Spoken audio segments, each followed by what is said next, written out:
Welcome back to my channel, Batang Kaitan Vlogs.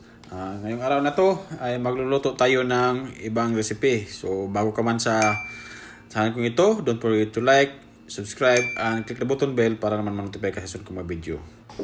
Ngayon ang lulutuin natin ay ang marinated chicken. Yung minarinate kong chicken ay minarinate ko na ng red chili powder, black pepper powder, at saka onion powder, at saka yung lemon. So minarinate ko na yan, nilagay ko lang sa ref, in-stock. So ngayon lulutuin ko.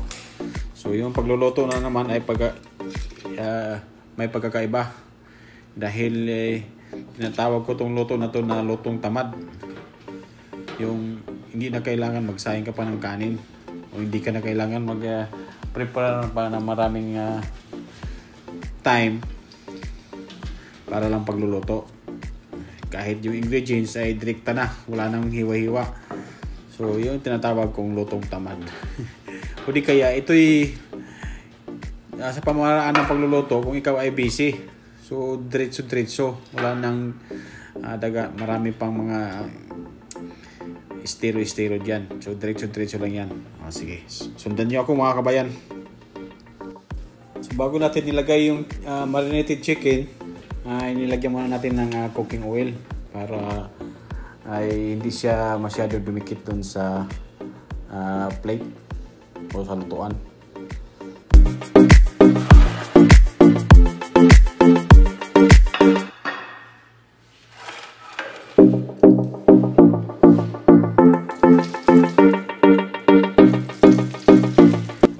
Tapos na po yung paglagay natin sa chicken. So kailangan ilagay natin yung sabay yung mga ingredients. So yung ingredients hindi na kailangan hiwain pa, kailangan lang linisin. So isasabay natin pagluto yung potato, kamatis, sibuyas, lemon, at saka sili. Yung isabay natin pagluluto. Ang potato ay iyan ay silbi ng kanin ko. Ibali substitute ng rice instead na rice. So yun, ilagay na natin lahat. So preparado sa pagluluto. So ilagay na natin sa oven. So lulutuin natin to sa oven.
Kalami na.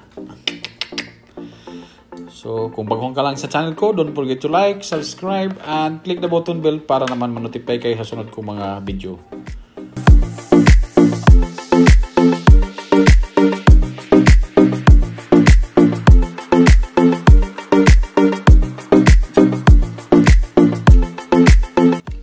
Nakaluto na naman tayo ulit mga kabayan ko ng pagkain na madali lang lutuin.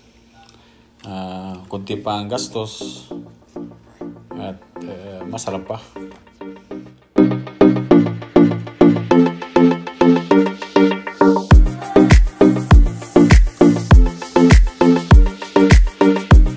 Diyos yan, spread ng Diyos. Dito na may ikot ang Diyos nito.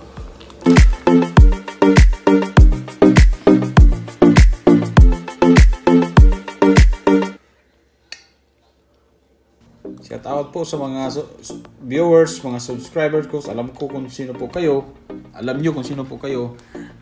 Maraming salamat po sa pagsubaybay nyo sa channel ko ito, Batang Kaitan Vlogs. Sana hindi kayo magsawang sumubaybay sa channel ko ito. Marami pong salamat mga kabayan ko.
Hanggang sa muli mga kabayan ko, ako yung magsabi sa inyo na kahit walang pera, basta walang sakit ay blessing yan. Kahit saan man tayo sa buong mundo, kailangan ingat-ingat pa rin.